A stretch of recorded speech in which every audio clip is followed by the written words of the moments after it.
Hüseyin İ Baykara, Hüseyin Mirza bin Mansur bin Baykara, Hicri 842, miladi 1438 yılında Herat'ta doğdu.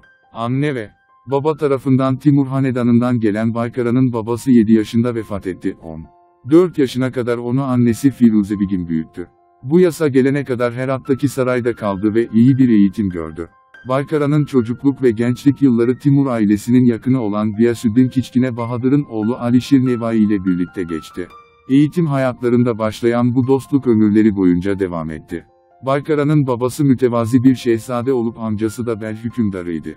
1452'de Herat'a hakim olan Ebu Kasım Babür'ün hizmetine girdi. 1454 yılında Semerkand'a gitti ve orada akrabası olan Ebu Said Mirza'nın koruması altında kaldı. Sonra Merv hükümdarı Muizeddin Sencer'in yanına gitti ve kızıyla evlendi. Ebu Kasım Babür'ün ölümü üzerine 1457'de Horasan tahtına oturdu. Hüseyin İ Baykara, Herat'ı ele geçirmeyi planlıyordu. Alişir Nevai, Baykara'nın cihangirlik hırsını dizginlemeye çalışmıştır. Nevai'nin, en büyük sultanlık söz sultanlığıdır, demesine rağmen Baykara, Herat sultanlığını ele geçirmek için o dönemin hükümdarı olan Ebu Said Mirza ile çekişmeye başladı.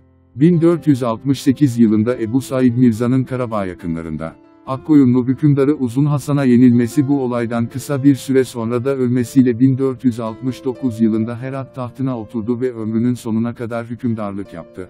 Hüseyin İ Baykara, 36 yıldan fazla Herat'ta hüküm sürdü. Fakat Şeybanilerin çoğalması ve 1500 yılında Timurluların payitahtı Semerkand'ı ele geçirmeleri Baykara için büyük düşman olmasına neden oldu. Baykara, uzun yıllar boyunca tahtını korumak için oğulları ile savaşmaya mecbur oldu. 1497 yılında oğlu Bediüzzaman ile Belh'te, 1500 yılında kendisine baş kaldıran oğlu Muhammed Hüseyin ile Estrabad'da savaştı. Bu savaşlar, devleti güçsüzleştirdi ve Timur Hanedanı'nın gerilemesine yol açtı. Şeybani Han 1506 yılında Belh'e hücum etti. Baykara ve oğlu Bediüzzaman bunun karşısında aynı safta yer aldı. Bediüzzaman Belh'ten, Baykara Herat'tan bu saldırıya karşılık vermek istedi. Fakat Baykara, bu savaşa giderken yolda 5 Mayıs 1506'da vefat etti. Tahta Baykara'nın oğulları oturdu. Ancak bu da uzun sürmedi. Kardeşler arasındaki taht kavgasından zayıf düşen devleti, Şeybani Han 20 Mayıs 1507 tarihinde Herat'ı ele geçirerek Timur saltanatını ortadan kaldırdı. İyi bir asker, iyi bir idareci olan Baykara, aynı zamanda iyi bir şairdi.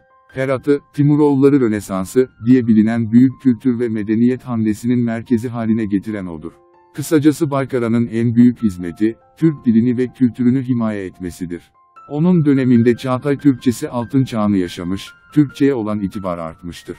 Hüseyin'i, mahlası ile şiirler yazan Hüseyin İ Baykara, birlikte büyüdükleri çocukluk arkadaşı Alişir Nevai ile Çağatay Türkçesinin devlet ve edebiyat dili olması için uğraş vermişlerdir. Hüseyin İ Baykara'nın şiirlerinin toplandığı divanının bugün bilinen pek çok nüshası bulunmaktadır. Divanın Ayasofya nüshası İsmail Hikmet Ertaylan tarafından tıpkı basımı yapılarak çoğaltılmıştır. Baykara'nın otobiyografi tarzında küçük bir risalesi de bulunmuştur. Hüseyin İ Baykara divanından günümüz Türkçesiyle: O güzel boy olmayınca serviyi ateşte yak. O güzel yanak olmayınca gülü yele ver. Bahçe içerisinde o gül yanaklı servinin seyri olmazsa, servi ile gül seyretmeye talim edilmez. Eğer gözlerinin meyli her an öldürme ve yağmalama. Degil sen için can ülkesine kirpiklerden sıra sıra asker çekti. Saçının kıvrımından ve parlamasından başında sevda olmasaydı, delilik çölünde perişanlığım olmazdı. Gözyaşım kavuşma umudu ile deniz gibi olmadıkça ey gönül, istenilen mücevheri bulmak mümkün değildi. Ey Saki, bana şarap sun, çünkü her an elimde ağzına kadar dolu şarap kadehi olmazsa ayrılık belasından kurtulamam. Ey Hüseyin'i, yabancının elinden şarap içersen ister ablı hayat olsun isterse ebedi hayat olmasın benim için fark etmez. Video umarım faydalı olmuştur. Abone olup destekleyebilir ve bizi bu tarz videoların devamı için teşvik etmiş olursunuz.